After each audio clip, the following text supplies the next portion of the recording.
আমি একদিন বাসে করে এক জায়গায় যাচ্ছিলাম। তো ওই দিন আমার কাছে ভাড়া ছিল 30 টাকা, বাট আমার ওখানে ভাড়া হচ্ছে 50 টাকা। তো ওই মুহূর্তে আমার কাছে 20 টাকা শর্ট ছিল। হ্যাঁ, বাট আমি ওই ভাড়াটা দিতে পারতেছিলাম না। কন্ট্রাক্টর আমাকে বলতেছে, ভাই ভাড়া দেন। আমিও তো কিছু বুঝি না, আপনি ভাড়া দেন। আমার সাথে একটা ছেলে বসে ছিল, ওই ছেলেটার বয়স বেশি না, 22-23 বছর এরকমই হবে। তারপর ওই ছেলেটা আমার ভাড়াটা দিয়ে দেয়। দিয়ে তারপরে আমি অবাক, কী ব্যাপার, ওনাকে আমি চিনি না, জানি না, উনি আমার ভাড়াটা দিয়ে দিল। যাই হোক, দিয়ে দিছে, উপকার করছে। আমি ওনাকে বলি যে ভাইয়া অনেক অনেক ধন্যবাদ, আপনি আমার ভাড়াটা দিয়ে দিলেন। আসলে আমার কাছে ভাড়াটা নাই, আর এখন আমি যাব কীভাবে সেটাও বুঝতেছি না।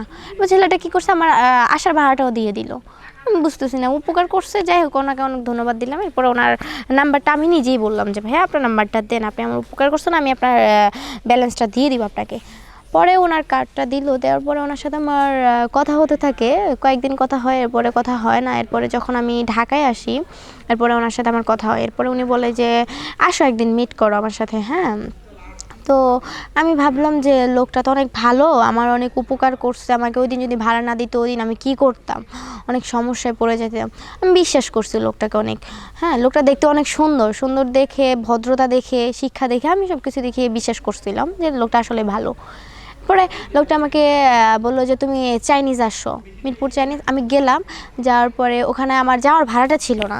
ওটা বলতেছে তুমি আসো, সমস্যা না, ভাড়াটা আমি দিয়ে দিব, যাওয়ার ভাড়া আসার ভাড়া আমি দিয়ে দিব, ওটা তোমার প্রবলেম নাই, তুমি আসো মিট করো। আমার আম্মু আব্বু তোমাকে দেখতে চাইছে, আমার ফ্যামিলি। হ্যাঁ, ওরা বলতেছি, আমার মানে মাথায় লাগলো ওনার আম্মু আব্বু কেন আমাকে দেখতে চাইবে। যাই হোক, ছোটো বোন আমি, যেহেতু ভাইয়া ডাকি, সেহেতু দেখতে চাইতেই পারে। বিশ্বাস করলাম, গেলাম। যাওয়ার পরে উনি আমাকে একটা রেস্টুরেন্টে নিয়ে গেল, রেস্টুরেন্টে নাস্তা করাইলো। করার পরে আমি বলতেছি যে ভাই আমি চিড়িয়াখানায় যাব।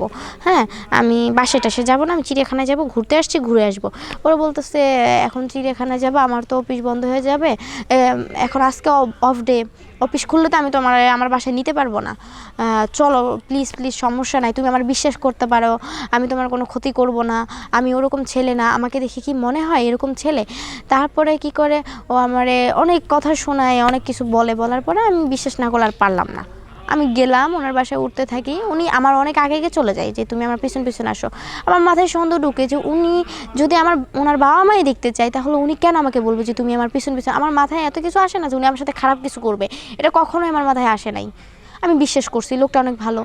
এরপরে আস্তে আস্তে রুমে সামনে গেলাম, সামনে যেয়ে দেখি ছেলেদের একজোড়া দুজোড়া জুতা দেখি, আর ফ্যামিলি কারো জুতাই দেখি না আমি। ভিতরে কোনো ছেলে নাই। দরজা উনি আমাকে ঢুকানোর সাথে সাথে উনি দরজাটা অফ করে দিচ্ছে। আমি বললাম কী ব্যাপার, আপনার বাসায় এখানে তো মেস সিস্টেম, এখানে কই ফ্যামিলি, কোনো ফ্যামিলি দেখতে পাচ্ছি না কেন। উনি বলতেছে আসলে সরি, এখানে কোনো ফ্যামিলি নেই, আমার কেউ নেই এখানে, আমি মেসে থাকতেছি। হ্যাঁ, আমার মাথায় পড়ছে বাড়ি, আল্লাহ উনি কী করবে এখন। আমি দরজা খুলতে চাচ্ছি, আমি বের হয়ে যাবো, আমি থাকবো না। উনি আমাকে জোর করে রুমে ধাক্কা মেরে ফালায়, দরজা লাগায়। উনি ফ্রেশ ট্রেশ হয়ে আসছে, তারপরে কিছু নাস্তা নিয়ে আসছিল, আসার সময় রুমের ভিতরে ঢুকাই রাখছে। ঢুকে রাখো, দরজা খোলা রাখছে। খোলার পরে আমি বারবার মানে ছুটে যাইতেছি, উনি আমাকে বারবার টাইনে ধরে রাখতেছে। পরে উনি আমার সাথে ভালো ব্যবহার করতেছে ভিতরে। এরপরে বলতেছে আমাকে একটা গান শোনাও, তুমি না খুব ভালো গান গাও, তুমি আমাকে একটা গান শোনাও। আমি বলতেছি গান শোনাবো, আচ্ছা শোনাবো, ঠিক আছে, বাট আমি চলে যাবো গান শোনানোর পরে। বলে আচ্ছা ঠিক আছে চলে যাবো। আমি গান শোনাচ্ছি, উনি আমার আয়সা আমার কোলে শুইলো। আমি বলতেছি কী ব্যাপার, আপনি ওখান থেকে এখানে, আমার ভাল লাগতেছে না এই জন্য। পরে উনি হঠাৎ আমার গায়ে টাচ করে দিল। টাচ করার পরে আমি মানে ভয় পেয়ে গেছি, কী ব্যাপার আপনি এটা কী করলেন। আমি কান্নাকাটি করা শুরু করছি। যখন আমি বলতেছি আমি চিল্লাবো, কিন্তু আমি চিল্লাবো, উনি কী করছে, গামছা নিয়ে উনি আমার মুখটা বেঁধে ফেলছে। মুখটা বাঁধার পরে আমি কান্নাকাটি করতেছি, মানে কোনো মতে উনি আমাকে ছাড়তেছে না আমার।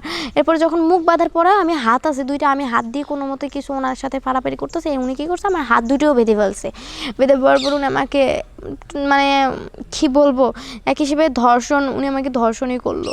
ধর্ষণ করার পরেও আমি সেটা অনেক কষ্ট করে সহ্য করি, কান্নাকাটি করি, কেউ আসলো না। আল্লাহকে বারবার ডাকি যে আমাকে রক্ষা করো, কিন্তু কেউ আসলো না রক্ষা করতে। ওই ঘটনার পরে আমি যখন বের হয়ে আসি, উনি আমাকে 200 টাকা দেয়, একটা ওষুধ কিনে দেয়, আর 200 টাকা ভাড়া দেয় যে যাও চলে যাও। আমি পরে মানে অনেক কান্নাকাটি করলাম যে আমার সাথে এরকম কিছু করছেন, আমি কখনো ভাবতেও পারি নাই। ঠিক আছে, ওনাকে আমি মানে অনেক কথা বলছি, অভিশাপের কথা, অনেক কথা, যে আপনি আমার সাথে এরকম করছেন, আমি ভাবতেও পারি না, আপনাকে আমি এতটা বিশ্বাস করলাম, আর আপনি আমার সাথে এরকম করছেন।